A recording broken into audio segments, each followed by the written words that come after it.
El día de hoy voy a hablar de lo que sería la teoría atómica, que es básicamente la historia de cómo llegamos a la concepción moderna del átomo. Todo inicia por ahí de lo que es la antigua Grecia con filósofos como este señor que se llamó Demócrito. ¿Qué hicieron estas personas? Lo que es muy relevante de lo que hicieron estas personas fue que por medio de un proceso de pensamiento concluyeron la existencia de los átomos. Entonces, ¿qué es relevante? Es relevante que ellos fueron filósofos.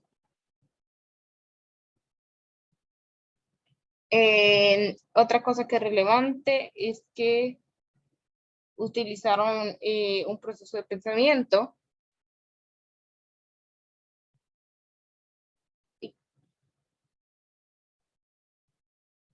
para deducir la existencia de los átomos. ¿Y cómo hicieron esto? Lo que hicieron fue que pensaron, si yo tengo, por ejemplo, para poner, por ejemplo, una hoja y la parto en pedazos más pequeños y la parto en pedazos aún más pequeños y la parto en pedazos aún más pequeños, va a llegar el momento en que llegue a una partícula que es sólida, porque ellos pensaban que era sólida, infinitesimalmente pequeña,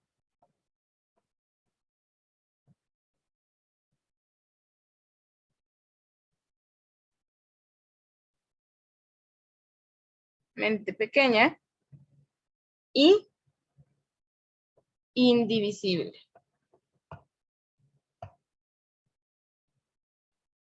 Y esa era la idea de ellos. Entonces, ¿cómo es lo que dijeron que se llamaba esta partícula? Dijeron que era átomos de justamente no dividible.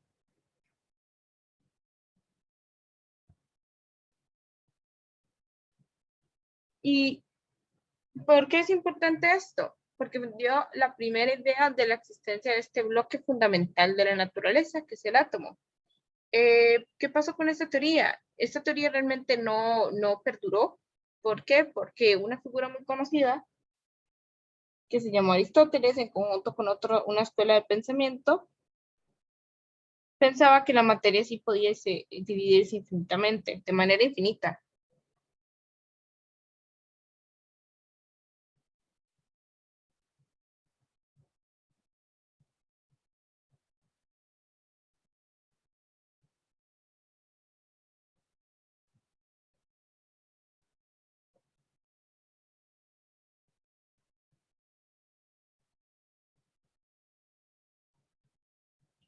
Y es por eso que esta teoría no perdura en el tiempo. Ya pasan muchos siglos para que la gente empiece a volver a hablar de estos átomos. Ahora, cuando empiezan a hablar por ahí de 1800, llega este señor que se llamó John Dalton. Él era un inglés, realizó trabajo científico, investigación en lo que es la enfermedad del daltonismo, y se dio cuenta, por medio de su trabajo y por medio de experimentar con la química, de ciertos postulados. No todos fueron, algunos sí fueron por experimentación propia, pero otros fueron influenciados por otros descubrimientos de la época. Por ejemplo, antes de él hubo un señor que se llamó Lavoisier,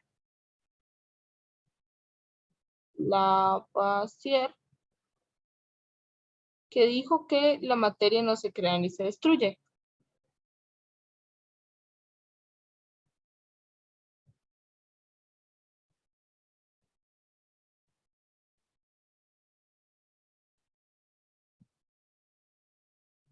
Ni se destruye. Esto es una de las leyes fundamentales, por así decirlo, de la química.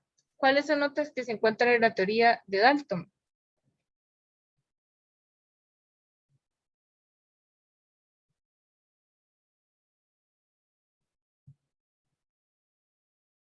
Otras leyes que se encuentran en la teoría de Dalton, que son leyes fundamentales, son la ley de las proporciones múltiples,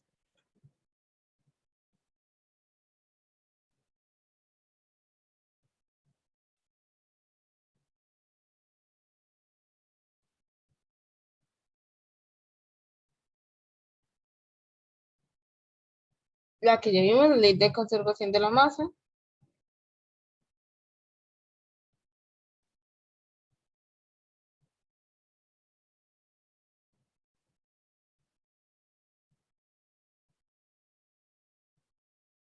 y la ley de las proporciones definidas.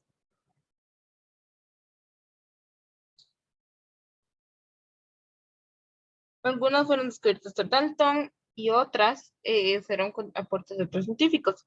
Que es importante que en esa época en sí todavía no se tenía una teoría establecida del átomo. Y eso es lo que y relevante de lo que hizo Dalton. ¿Qué decían los postulados? Los elementos están formados por partículas extremadamente pequeñas llamadas átomos. Eso muy similar a lo que dijo, como ya vimos, que dijeron los antiguos griegos. Los átomos de elementos son idénticos entre sí, pero diferentes a los átomos de otros elementos. ¿Qué quiere decir eso?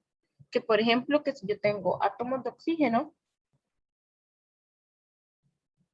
y digo que son de esta forma,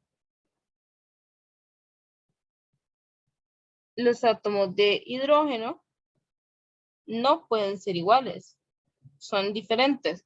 Más adelante vamos a ver que por eso se radica más que todo en las partículas fundamentales de las que están compuestos los átomos, pero eso no se sabía en ese entonces. Los átomos de un elemento no pueden convertirse en átomos de otro elemento en reacciones químicas. Los átomos no se crean ni se destruyen en reacciones químicas. ¿Por qué es importante esto? Porque en la época la química, mucho tiempo la precursora de la química fue la alquimia. La alquimia. ¿Y qué buscaba la alquimia? La alquimia buscaba de elementos comunes convertirlos en oro. Oro a partir de cosas como el carbón. Y como sabemos, esto no es posible. ¿Por qué? Por justo lo que acaba de decir la teoría de Dalton. Y la última, un compuesto se forma cuando átomos de más de un elemento se combinan y siempre tienen el mismo número y tipo de átomos. Es la que se conoce como la ley de las proporciones definidas. Fue el gran aporte de Dalton. ¿Y qué es lo que quiere decir eso? Que, por ejemplo, que si yo tengo el H2O, siempre va a ser H2O, siempre va a tener dos hidrógenos y un oxígeno por molécula de agua.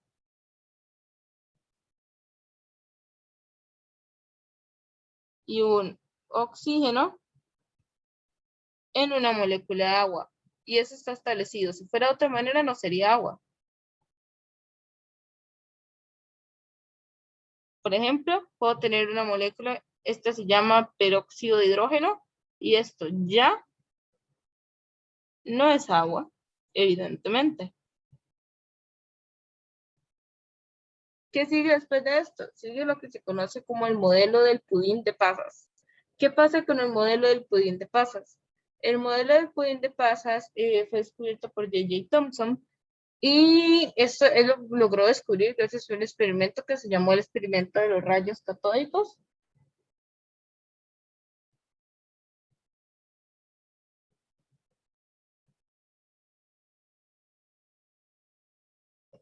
Que a grosso modo lo que hizo fue pasar un rayo que estaba compuesto por partículas o rayos catódicos por medio de un campo. Ese campo es un campo eléctrico, entonces cuando le ponía, cuando estaba balanceada las cargas negativas y positivas, el rayo pasaba recto, pero cuando había un desbalance, el rayo se desviaba. ¿Y qué se dio cuenta? ¿Por qué se desviaba?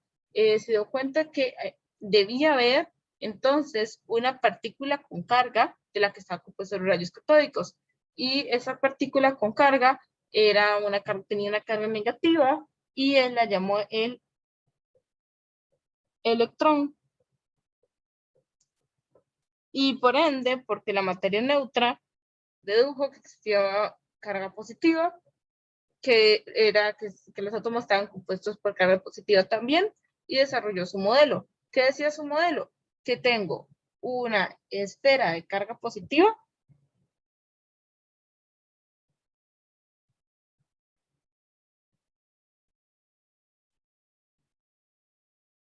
incrustada de, de esta carga negativa que se asemeja, como se puede ver, a pasas en un pudín, o incluso se puede decir que se asemeja a tipo chispas en una galleta.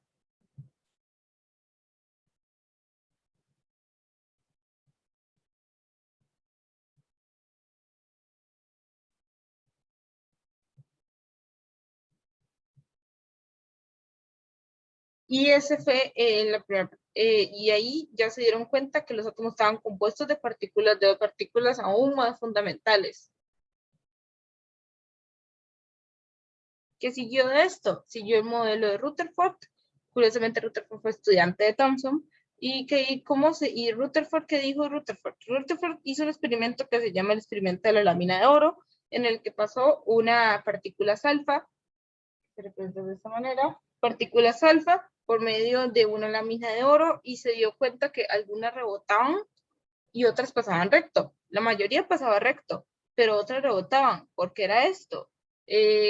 Pensando un poco, podemos denotar que algunas pasaban recto porque el átomo era mayoritariamente espacio vacío, y de eso se dio cuenta Rutherford, que básicamente tenía partículas que lograban atravesar la lámina porque nunca entraban en contacto, que era como el átomo es mayoritariamente espacio vacío, podían ir y no importaba porque estaban dispersas, entonces lograban pasar la lámina. Sin embargo, de vez en cuando había una partícula que dada la casualidad, chocaba con un núcleo que era infinitesimalmente pequeño, chocaba con la superficie y rebotaba.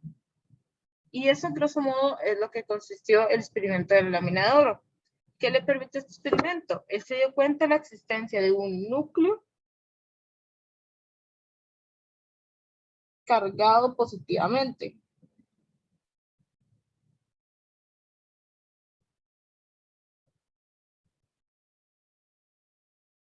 ¿Qué tenía ese núcleo? Este núcleo tenía protones. ¿Qué además se dio cuenta? Que el átomo era mayoritariamente espacio vacío. Al contrario de los otros modelos que veían el átomo como una esferita sólida.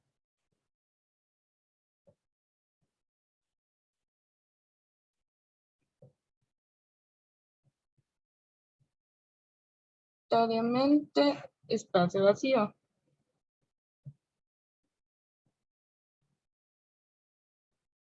¿Y cómo era el átomo que Thomson concibió? Un núcleo rodeado de los electrones que se encontraban alrededor.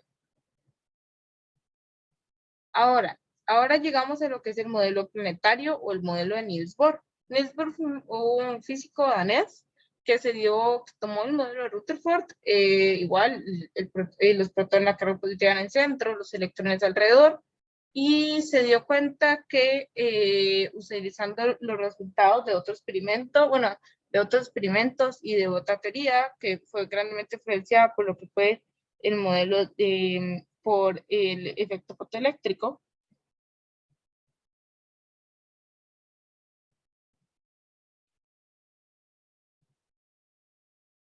¿Quién dijo el efecto fotoeléctrico? Una figura bastante conocida, Albert Einstein.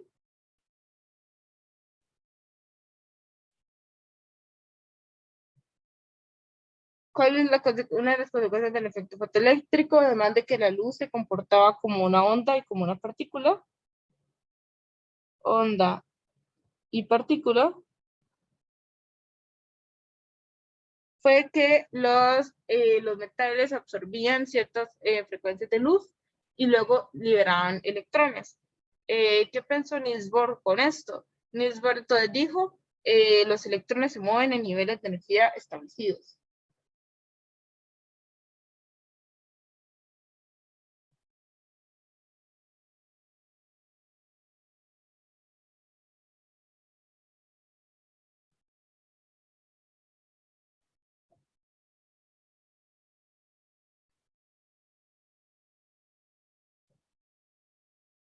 Y dijo que estos niveles de energía, ¿cómo se llama? Y adaptó esto para el átomo de hidrógeno.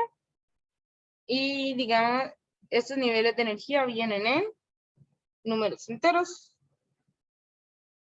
¿Por qué? Porque ya habíamos visto por trabajo de Albert Einstein y de otro científico muy importante que se llamó Max Planck.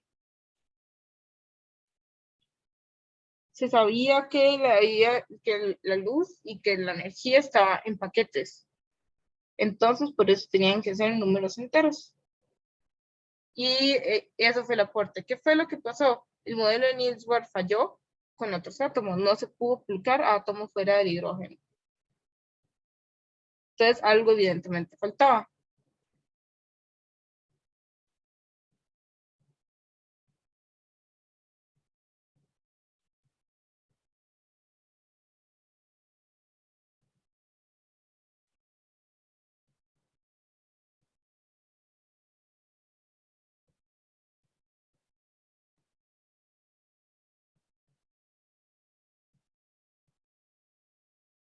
Ahora llegamos al final al modelo de la nube electrónica. ¿Qué es el modelo de la nube electrónica? Ya estamos hablando del siglo XX. Estamos hablando del siglo XX que se desarrolló. ¿Qué dice el modelo de la nube electrónica?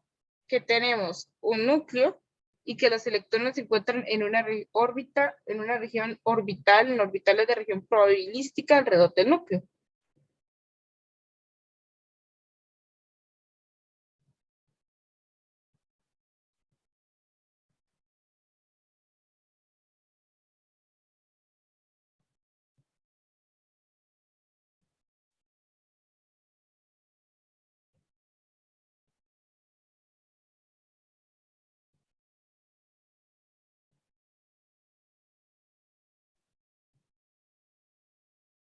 Lo que se conoce como un orbital. Disculpen. Lo que se conoce como un orbital.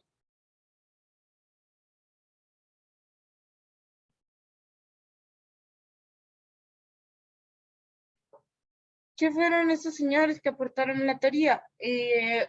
Werner Heisenberg dijo algo muy importante que se conoció como el principio de incertidumbre,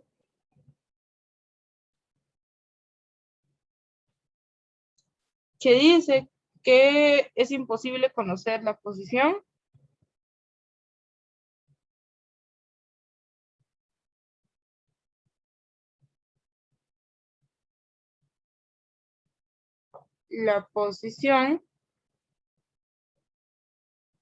y el momento de un electrón. El momento es la masa por la velocidad al mismo tiempo. No es un defecto de las mediciones, es simplemente algo de la naturaleza. Luego llega Erwin Schrödinger. Erwin Schrödinger toma el principio de incertidumbre, las ideas de Bohr y demás, y hace una ecuación, la ecuación de Schrödinger,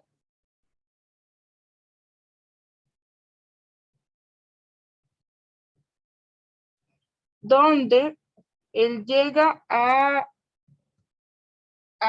evaluar ciertas características y ciertas características de los orbitales. Entonces ahora teníamos el número cuántico principal, que es el de Bohr, y se le sumaron el azimutal. El azimutal te indica qué orbital estás tratando, la forma, el número cuántico magnético, que te indica la orientación espacial, y el número cuántico de spin, que vino después, pero que indica la orientación de los electrones.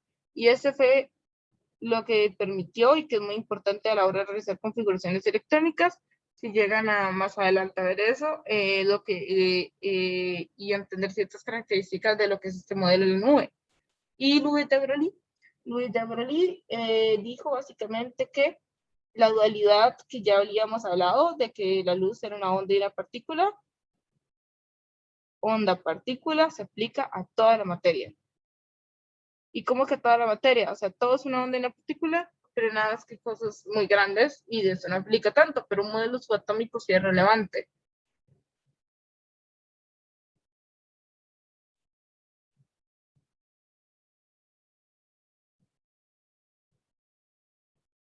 Y eso sería. Muchas gracias.